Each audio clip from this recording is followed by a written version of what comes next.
के मंत्री साहब भी आज न्यूज नेशन के कैमरे पर साफ तौर पर कह रहे हैं कि भाई डीएम और एसपी की गलती है। अगर सिर्फ उनकी गलती है तो बीजेपी का नाम यहां क्यों ले रहे हैं आप लोग? देखिए, बीजेपी की ने इस दंगे को बड़ा रूप देने का काम किया और गलती ये है अधिकारियों की कि उन्होंने उसको रोकने का काम नहीं किया, समय से कार्रवाई नहीं करी और जो बड़े अधिकारी लखनऊ में हैं या सरकार है उनको समय से सूचना नहीं दी, जिसके कारण से दंगे की घटनाएं बढ़ी। जो सांप्रदायिक और फिरका परस्त ताकतें ये चाहती हैं कि प्रदेश में दंगे हों। रविदास जी, चुनाव होने वाला लोकसभा का रविदास जी, मैं आपको फिर बीच में टोक रहा हूं क्योंकि संविधान की तमाम बातों का जवाब देना चाहते हैं और आप चूंकि हमारे साथ पूरे शो पर है। जरा सुनिए ना एक सेकंड, हम सिर्फ एक बात बता दीजिए। आप कह रहे हैं, जरा सुनिए ना, आप ये कह रहे हैं, मैं जो समझ पा रहा हूं मैं सिर्फ समझा दीजिए क्योंकि हम लोग नहीं समझ पा रहे हैं आपकी बातों को, इसलिए समझना चाहते हैं। आप ये कह रहे हैं कि प्रशासनिक अधिकारियों की गलती थी और इस पूरे मौके का फायदा सांप्रदायिक ताकतों ने उठाया और समाजवादी पार्टी वहां पर झाल बजा रही थी, ये कहना चाह रहे हैं आप? नहीं, ये नहीं कह रहे हैं। हाँ। ये नहीं कह रहे हैं, हम ये नहीं कह रहे हैं। समाजवादी पार्टी की सरकार ने लगातार कार्रवाई करी, जो अधिकारी हैं डीएम हो एसएसपी हो उनको हटाया, कमिश्नर, डीआईजी, एसपी, सीओ सब पर कार्रवाई हुई और जो है जो लोग दोषी हैं जहां मुकदमा कायम हुआ और जो भी दोषी हैं इसमें सब गिरफ्तार होंगे। सब पर हत्या का आरोप के में मुकदमे में चलिए मुकदमा लिखा गया है। आप अब एक राजनीतिक रंग देने की कोशिश कर रहे हैं, लेकिन 45,000 लोग आज अपने घरों से बाहर हैं। संबित, आप जवाब देना चाहेंगे? देखिए, पहले तो मैं सपा के जो नेता आए हैं उनसे कहना चाहूंगा कि सपा के मंत्रियों को और नेताओं को बैठ के बंद कमरे में चर्चा करनी चाहिए कि आखिर बोलना क्या है, किसके ऊपर दोषारोपण करना है, भाजपा के ऊपर करना है या प्रशासन पे करना है या आजम खान पे करना है। ये उनको चिंता कर लेनी चाहिए, क्योंकि जिस प्रकार ये इधर भी छोर पकड़ने की कोशिश कर रहे हैं, उधर भी छोर पकड़ने की कोशिश कर रहे हैं, संपूर्ण रूप से ये जो है देश के जनता के सामने अपने ही आप अपने नंगे हो रहे हैं और अपनी जो हकीकत है उसे खुद पे खुद बयां कर रहे हैं। दोषारोपण करने की बात नहीं है साहब, आप बता रहे थे तो हम सुन रहे थे। नहीं, आप सुनिए, मैं समझ रहा हूं कि आप पछताए हो तो क्या जब चिड़िया चुग गई खेत, अब चिड़िया खेत चुग गई है। आपने जो है एक पूरा स्ट्रक्चर्ड प्लान बनाया था, जिस प्लान के अंतर्गत आपने अपीजमेंट करना था, कहीं ना कहीं ये प्लान फेल हो गया है और हमने अभी अभी देखा है आपके चैनल के माध्यम से किस प्रकार एक स्टिंग के माध्यम से खुद सरकार के मंत्री, कोई भाजपा का मंत्री नहीं बोल रहा है, खुद सरकार के मंत्री चितरंजन जी बोल रहे हैं कि प्रशासनिक फेलियर है। यही गवर्नर भी कह रहे हैं। और अजय जी, मैं अंत में कह दूं, जहां प्रशासनिक स्ट्रक्चर ढह जाता है वहीं आर्टिकल 356 और प्रेसिडेंट्स रूल लगना चाहिए। चलिए राजीव जी। देखिए, मैं अपनी बात शुरू करने से पहले जो लोग एक निदा फाजली साहब को कोट करना चाहूंगा। तुम्हें हिंदू की चाहत है न मुस्लिम से अदावत है, तुम्हारा धर्म सदियों से तिजारत। मैं अपनी बात शुरू करने से पहले जो लोग एक निदा फाजली साहब को कोट करना चाहूंगा। तुम्हें हिंदू की चाहत है न मुस्लिम से अदावत है, तुम्हारा धर्म सदियों से तिजारत था तिजारत है। चाहे कोई भी दल हो, अगर लाशों पे तिजारत करता है, मानवता पे तिजारत करता है, इंसानियत पे तिजारत करता है, इंसानियत पे वोट मांगने की बात करता है, लाशों पे वोट मांगने की बात करता है, तो निश्चित रूप से वो मानवता का सबसे बड़ा दोषी है जी। मुजफ्फरनगर में जो कुछ हुआ, मेरे भाई जो बैठे समाजवादी पार्टी के सब मल्होत्रा साहब मेरे साथ कई चैनल्स पे डिबेट में रहे। मैं आपसे अपील करता हूं कि आप अपने दिल पे हाथ रख के कहिए कि क्या वहां इंसानियत नहीं मरी, क्या वहां इंसान नहीं मरे, और उसको मरने में, इंसानियत को मरने में यदि समाजवादी पार्टी के नेता का हाथ है या भारतीय जनता पार्टी के नेता का हाथ है या किसी अन्य दल के नेता का हाथ है, तो उन राजीव जी नेताओं का हाथ तो तब आएगा। अभी तो हम चर्चा इस बात पर कर रहे हैं कि समाजवादी पार्टी के मंत्री, क्या बताइए किसका हाथ है? अच्छा, किसका हाथ है, किसने कराया है? कल आप ही मल्होत्रा साहब, कल आप ही जो है ना एक न्यूज चैनल में बैठे हुए ये कह रहे थे कि प्रशासन का पूर्ण हाथ है और प्रशासन का हाथ होने के बाद हम लोग उनको जो है ना सस्पेंड करने का काम करेंगे। लेकिन जब वो स्ट्रिंग आया और आजम खान साहब का नाम आया तो आप बैकफुट पे आ गए एकदम। तो यही बात आज हम समझना चाह रहे हैं। आजम खान साहब ने कोई फोन नहीं किया। अच्छा रविदास जी, आजम खान साहब ने कोई फोन रविदास जी, आजम खान ने क्या क्या, उस पर हम आएंगे। लेकिन अभी जो हमने स्टोरी दिखाई है बस उस पर आपकी प्रतिक्रिया और बाकी लोग उस पर जो चर्चा कर रहे हैं। प्रशासनिक फेलियर की बात आपके मंत्री साहब कह रहे हैं, कोई और नहीं, चित्तरंजन स्वरूप जी कह रहे हैं। आप इस बात को मानते हैं या नहीं मानते?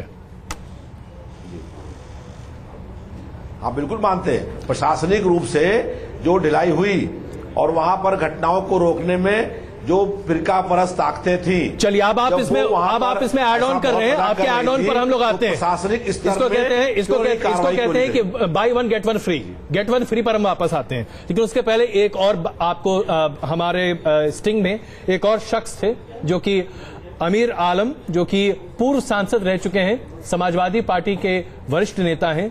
आइए जरा उनकी बात आपके सामने पेश कर देते हैं। रविदास जी, मशवरा है, आप लोग वाकई में मीटिंग कर लीजिए, देखिए क्या कह रहे हैं वो। इसलिए जो हुआ सब कुछ दुर्भाग्यपूर्ण घटना हुई है शहर के अंदर, तो इस बारे में जानना है कि मतलब पार्टी का क्या स्टैंड है। जैसे जो है यहाँ एक काफी दिनों से एक प्रोग्राम चल रहा है, इसमें भी कामयाब नहीं हो पाए। मस्जिद में गोश्त रख दिया, मंदिर में गोश्त रख दिया, वहाँ थोड़ी सी उसकी यानी जो इबादत गाय समझ लीजिए, मस्जिद समझ लीजिए, उसको नुकसान पहुँचाई है, आगे लोगों की भावनाएं बढ़ के और लोग झगड़े लड़े और उसमें आगे अपनी रोटी से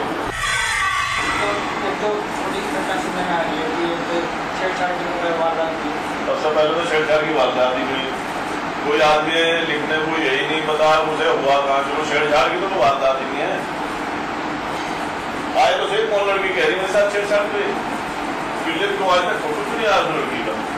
कहाँ है वो लड़की जिसके साथ छेड़छाड़ हुई, क्या नाम है उसका? चलिए छेड़छाड़ भी ना हो, नाम तो पता लगे। सलीम, कैमरा यूनिट लेके आ जाओ पूरा। हाँ, FIR में है कि हाँ। जो सुनने में आया, उसका पता चला, वकील से बात हुई, की बात हुई, तो इस तरीके की बात निकल के आ रही है। तो यहाँ से तो उसका एक किस को जब जाट को दाल से बात हुई है तो वो तो एक ही बात को महादेव के गवार का उदाहरण सैनी है, वो तो कहेगा उन्हीं की। उसके यहाँ तो समाज बांट दिया था बीजेपी वालों ने। एक्चुअल घटना तो यह है कि वहाँ एक लड़का है जो मस्त, तो ये लड़का था दो लड़के थे, एक लड़के की मोटरसाइकिल में मोटरसाइकिल में बहुत भैया लगा पैर, भैया जो लगा तो उसको उन्होंने बता उसने जाट के लड़के के मार दिया। वो कहने में बैठा रही भी आ रहा है उसे साथ में भी बात क्या जाए और बैठा आ जाइए उसको नहाते जैसे ही उठाया तो पब्लिक और वो बट नेचुरल है पब्लिक के उधर आफ्टर चल जा जेब का उसे मारते हैं। सही बात। चल जा मोटरसाइकिल वो जाकर लड़के चले गए।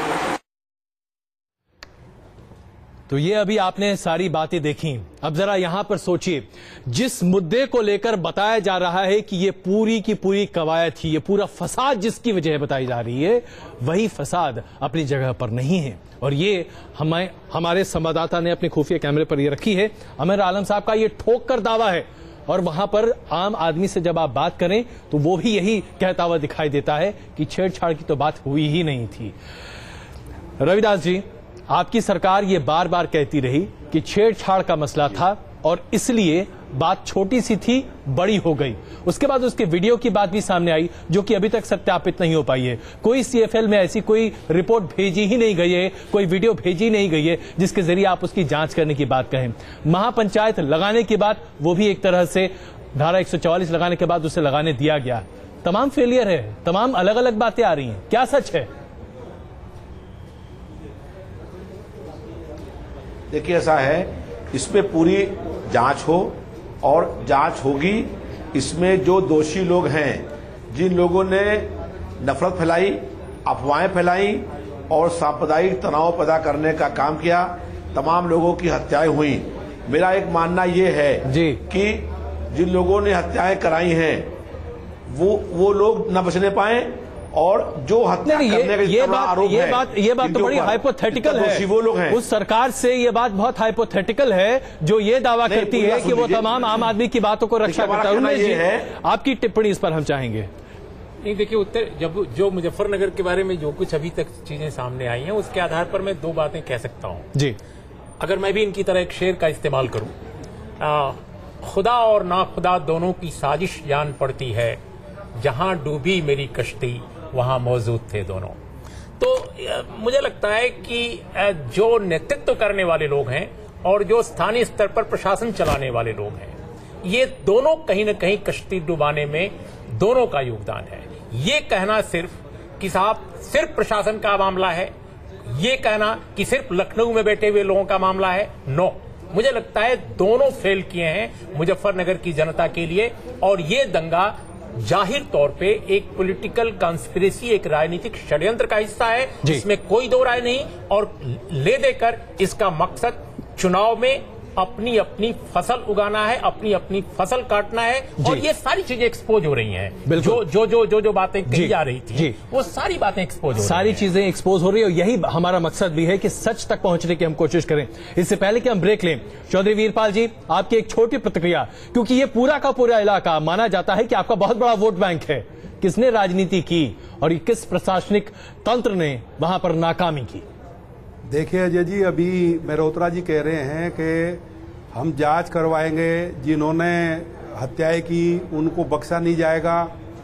जो 2 हत्याएं हुई, उससे पहले 1 हत्या हुई, उनमें जो लोग 7 लोग बंद हुए, इन्हीं के प्रशासनिक अधिकारी जो इन्होंने नॉमिनेट हुआ किए, पहले अधिकारियों को हटा के उन्होंने ही जो है ये बताया कि अगर वो अधिकारी रहते और जो 7 लोग बंद किए तो आगे ना तो कोई पंचायत होती और ना आगे किसी को राजनीतिक रोटियां सेकने का मौका मिलता जी। ये सारा काम अखिलेश यादव की सरकार का पूरा फेलियर है और हमारी रोज यही मांग है कि वहां पर राष्ट्रपति शासन लगाया जाए। अखिलेश सरकार पूर्ण रूप से फेल हो गई है। एक पक्ष को जी वहां जो भी अधिकारी, चाहे जो भी नेता, चाहे वो कांग्रेस का हो, चाहे वो समाजवादी पार्टी का हो, जो भी लोग वहां मरहम लगाने के लिए, मैं तो कहता हूं कि राजनीतिक फायदा लेने के लिए जो लोग गए, उन्होंने केवल एक पक्ष को ही सुना, दूसरे पक्ष के जो लोग मरे हैं। चलिए, तो यहाँ जिनकी कोई गलती नहीं थी, जो पंचायत से वोट आप जो मांग कर रहे हैं वाकई में उस पर विचार होता है या नहीं, ये तो खैर वक्त बताएगा। लेकिन हाँ, इतना जरूर तय है कि अभी कुछ देर रुकने के बाद हम 2 और समाजवादी पार्टी के मंत्रियों और नेताओं की बातों को आपके सामने रखेंगे। उनकी बातों को सुनकर आप बिल्कुल इस निष्कर्ष पर पहुंच जाएंगे कि कम से कम समाजवादी पार्टी के नेता आपस में बातचीत नहीं करते, क्योंकि एक ही मसले पर इतनी अलग अलग राय है। और सबसे बड़ी बात यह है कि मुख्यमंत्री अखिलेश यादव के बयान में जो विरोधाभास है वो हर किसी के सामने यही कहती है कि बहुत झूठ बोल रहे हैं। कुछ देर में वापस आ रहे हैं।